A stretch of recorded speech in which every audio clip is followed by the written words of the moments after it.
Les premiers DIY que je vous présente, c'est des inspirations pour personnaliser vos cahiers de notes, puis honnêtement, c'est rien de très révolutionnaire, mais ça permet de personnaliser des cahiers qui, à la base, sont vraiment très laids.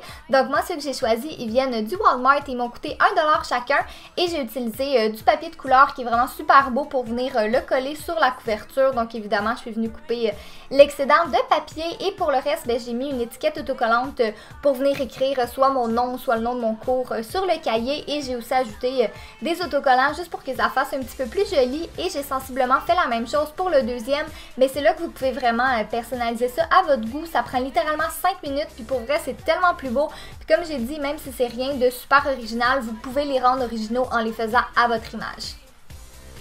Pour ce qui est du troisième cahier, j'ai décidé de mettre une image Polaroid sur le dessus. Donc au départ, je suis allée sur Tumblr et WeArtIt pour sélectionner des images, et une fois que c'est fait, je suis allée sur le site pinkmonkey.com pour pouvoir faire les Polaroids, et je vous ai mis les instructions dans la barre d'informations, et j'ai imprimé ça sur du papier photo pour que ça fasse un effet un petit peu plus brillant.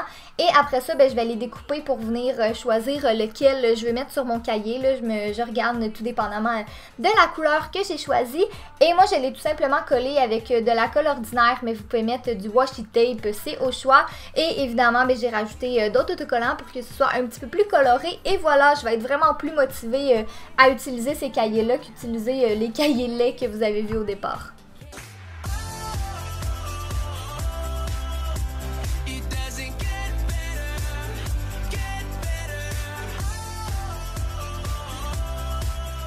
Le prochain DIY, c'est des séparateurs pour mettre dans un classeur. Donc vous aurez besoin pour commencer d'une feuille de papier de carton de la couleur de votre choix. Moi j'ai pris blanc.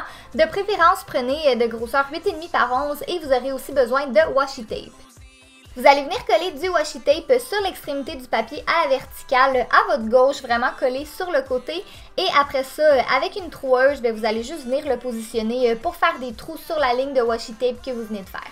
Après ça, vous allez faire la même chose sur le nombre de feuilles dont vous aurez besoin, avec une couleur différente de tape évidemment pour pouvoir les différencier. Pour la prochaine étape, vous aurez encore une fois besoin de carton, puis honnêtement, cette fois-ci, ça peut pas mal être de n'importe quelle couleur, vous allez comprendre par après. Donc, vous allez venir tracer un rectangle de 1,5 pouces de largeur et 2 pouces de longueur, et vous allez venir le découper et le plier en deux pour que ça fasse la partie qui va définir chaque séparateur. Après ça, je vais prendre de la colle en bâton et je vais venir coller le morceau de carton sur une feuille qui est déjà fait. Puis j'essaie de la mettre vraiment le plus près du bord possible. Et après ça, je vais tout simplement venir prendre du washi tape pour venir le recouvrir, et c'est tout. Maintenant, pour les autres feuilles, il faut vraiment vous assurer de toujours coller le petit carton plus bas que les précédents pour que ça descende en dégradé, pour que ça fasse vraiment un effet de séparateur. Et après ça, il va juste vous rester à les mettre dans un classeur et à écrire le nom de vos cours.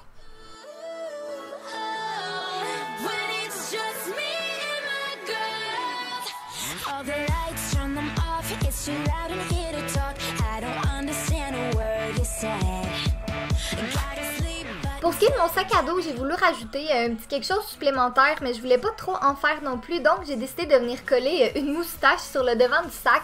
Donc la première étape pour faire ça, ça va être d'aller chercher un modèle de moustache sur internet. Moi j'ai mis celui que j'ai pris en barre d'informations si jamais vous voulez le faire, et évidemment vous allez l'imprimer.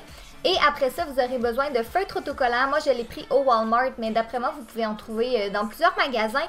Et je vais venir tracer le contour de la moustache pour ensuite venir la découper. Et une fois que c'est fait, vous avez juste à venir décoller le plastique et à la poser à l'endroit de votre choix sur le sac. En tout cas, moi, je trouve que c'est vraiment cute. Puis j'aime ça le fait que ce soit pas permanent. Puis je peux l'enlever quand que je veux. Puis en même temps, mais c'est super facile, mais ça rend le sac un petit peu plus original.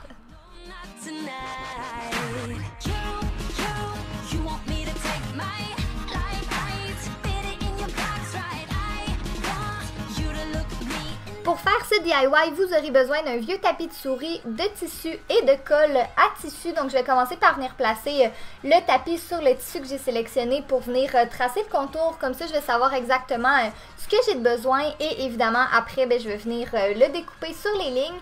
Puis pour m'assurer qu'il n'y ait pas de marque de pliage, je suis venue le repasser vite avant juste pour que ce soit un peu plus beau.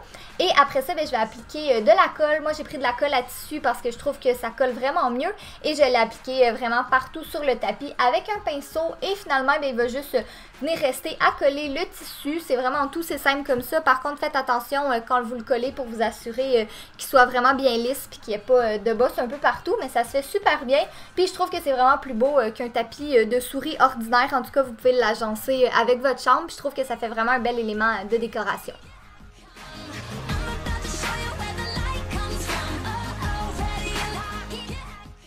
Et pour le dernier DIY, vous aurez juste besoin d'une pochette à documents et de deux petites étiquettes autocollantes. Moi, je les ai achetées au Michaels et tout ce que vous allez avoir à faire, c'est d'en coller une sur chaque côté du porte-document à l'intérieur. Et sur le premier, j'ai inscrit « à faire » et du côté du deuxième, j'ai inscrit « fait ».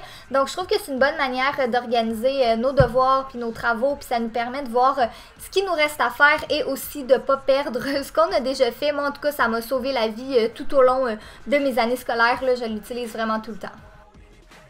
J'espère que vous avez aimé la vidéo. N'oubliez pas de faire un thumbs up si c'est le cas, puis de vous abonner si vous voulez voir plus de vidéos Back to School. Et nous, on se revoit bientôt. Bye!